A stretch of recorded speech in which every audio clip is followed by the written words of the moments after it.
భక్తివన్ ప్రేక్షకులకి శుభోదయం 14/12/2024 స్వస్తి శ్రీ చాంద్రమానం క్రోధినామ సంవత్సరం దక్షిణాయనం హేమంత ఋతువు మార్గశిర మాసం చతుర్దశి శనివారం చతుర్దశి సాయంత్రం 4:19 వరకు, రోహిణి నక్షత్రం సాయంత్రం 4:19 వరకు, వర్జం రాత్రి 8:40 రాత్రి 9:13 వరకు, దుర్ముహూర్తాల ఉదయం 6:25 నుండి 7:52 వరకు, సూర్యోదయం 6:25, సూర్యాస్తమయం 5:24, అమృత రాత్రి 1:16 నుండి తెల్లవారుజాము 2:47 వరకు, రాహుకాలం ఉదయం 9 గంటల నుండి 10:30 వరకు రాహుకాలం ఉంది.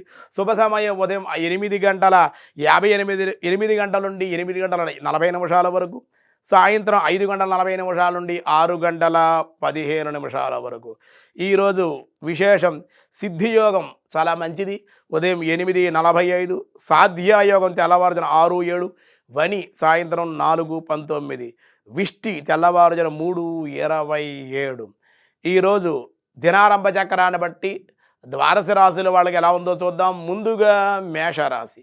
మేషరాశి వారికి ప్రతికూలంగా ఉంటుంది, కానీ కుటుంబ సౌఖ్యం, సంతానం వల్ల లాభాలు ఉండే అవకాశం.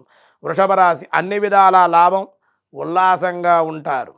మిథున రాశి స్త్రీ సౌఖ్యం, నూతనమైన పరిచయాలు, శుభకార్యాల్లో పాల్గొనే అవకాశం. కర్కాటక రాశి మిశ్రమం, శ్రమ అధికం, మానసిక అశాంతి, దేవాలయ దర్శనాలు చేయడం అన్ని విధాలుగా మేలు కలిగే అవకాశం. సింహరాశి సౌఖ్యం, కొన్ని నిర్ణయాలు తీసుకుంటారు, ధనయోగం ఉంది. కన్యారాశి ఆరోగ్య లాభం, మిత్రుల సహాయం, విందు వినోదాలు. తులారాశి ప్రశాంతత, బంధుమిత్రుల వల్ల సంఘంలో గౌరవ అలాగే ధనవృద్ధి కూడా ఉంది. వృశ్చిక రాశి భూలాభం, ఉన్నత సిద్ధి, బంధువులతో కలయిక ఉంది. ధనస్సు రాశి శుభకార్యాలు జరుగుట, బంధువుల రాక మేలు కలిగించే అవకాశం. మకర రాశి అన్ని వ్యవహారాల్లో లభించే అవకాశం, అప్రయత్న లాభాలు, అనవసర ఖర్చులు. కుంభరాశి కష్టం తర్వాత ఫలం లభించే అవకాశం, బంధుత్వాల వల్ల లాభము, శుభవార్త శ్రవణం.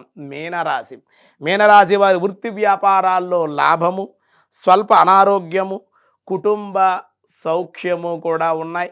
అలాగే విష్ణు సహస్రనామంలో ఈరోజు వ్యాసాయ విష్ణు రూపాయ వ్యాస రూపాయ విష్ణవే వర్ధమాన, నిన్న వర్ధన, ఈరోజు వర్ధమాన. ఓం వర్ధమానాయ నమః.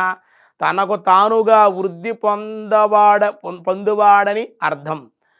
వామనావతారమును సూచించున నిమిత్తమే ఇది.